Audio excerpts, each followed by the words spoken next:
The best place to begin your journey is at the Tannehill Ironworks Historical State Park in McCalla.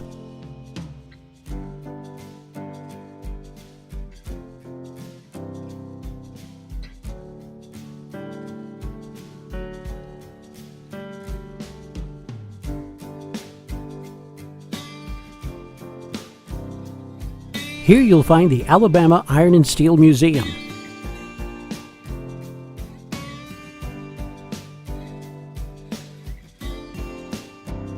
This 13,000 square foot museum traces the region's mining and iron history with a special focus on the Tannehill blast furnace.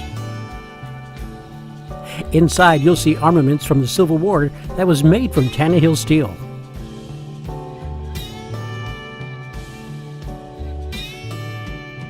An assortment of early belt-driven tools.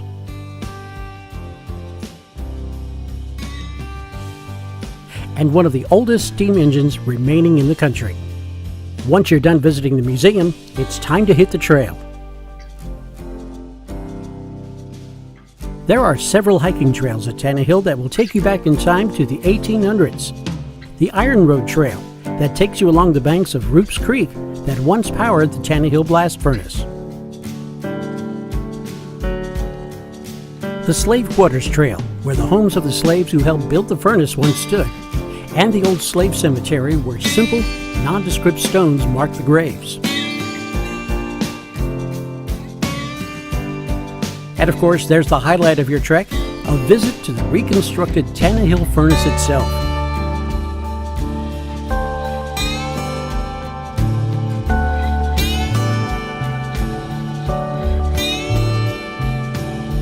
The furnace was built with slave labor back in 1830 by Daniel Hillman.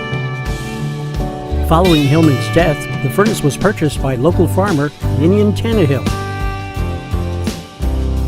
The forge was destroyed by the Union Army during the Civil War. But more than a century later, the forge was rebuilt by archaeologists, college students, and volunteers to its original glory.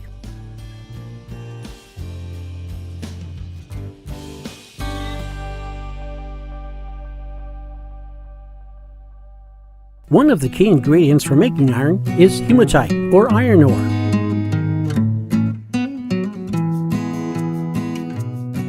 Some of the most productive iron mines in the region were located on top of Red Mountain, which is now a major park.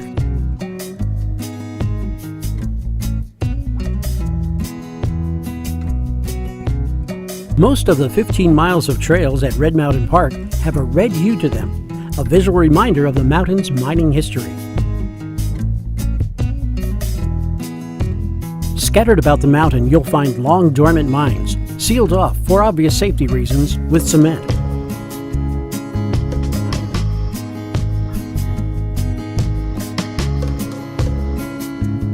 The years that the mines were in operation are etched into the cement plugs.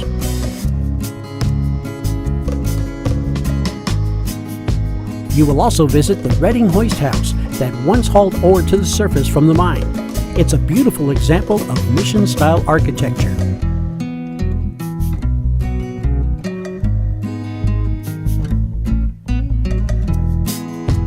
One of the most popular trails at Red Mountain for casual walkers and joggers is the BMRR Trail.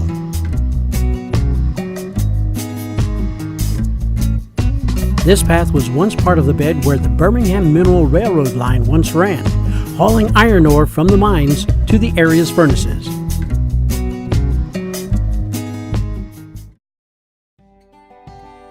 The Ruffner Mountain Nature Preserve is a beautiful oasis in the heart of Birmingham.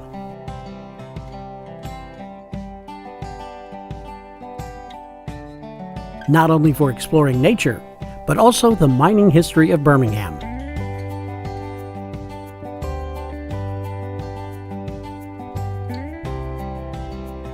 Along Ruffner's Quarry Trail, you can view one of the limestone quarries that once helped fuel the industry.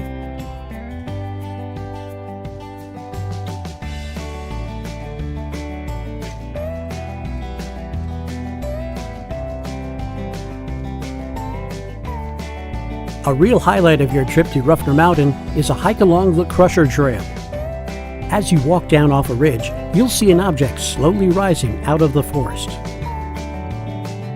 That object is a giant steel ore crusher. Workers used to push tons of ore in carts to the machine so that it could be crushed and hauled off to nearby furnaces.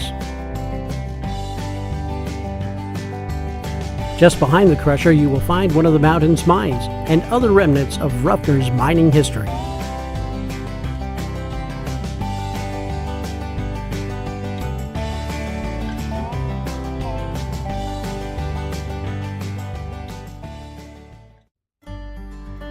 The Vulcan Trail is a 2.2-mile paved and gravel, multi-use out and back trail that runs just below the ridge of Red Mountain.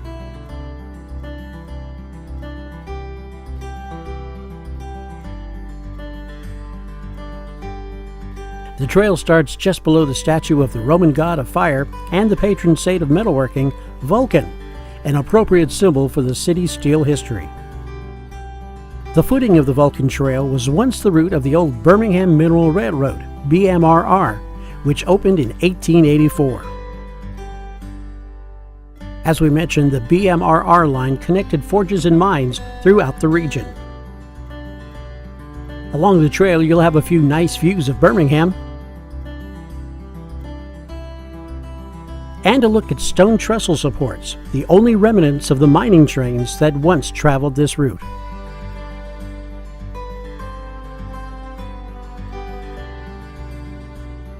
These are only a few of the many trails that will take you back in time to Birmingham's rich mining and steel history.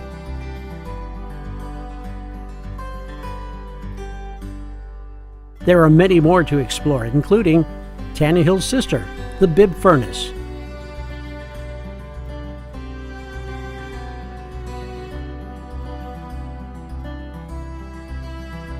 the Irondale Furnace,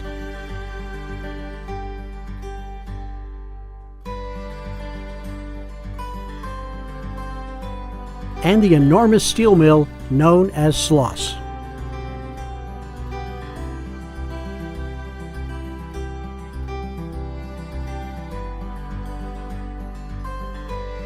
You can learn more about this fascinating history and other historic trails of Alabama in the Falcon Guide, Hiking Through History, Alabama, available online or at your favorite bookstore.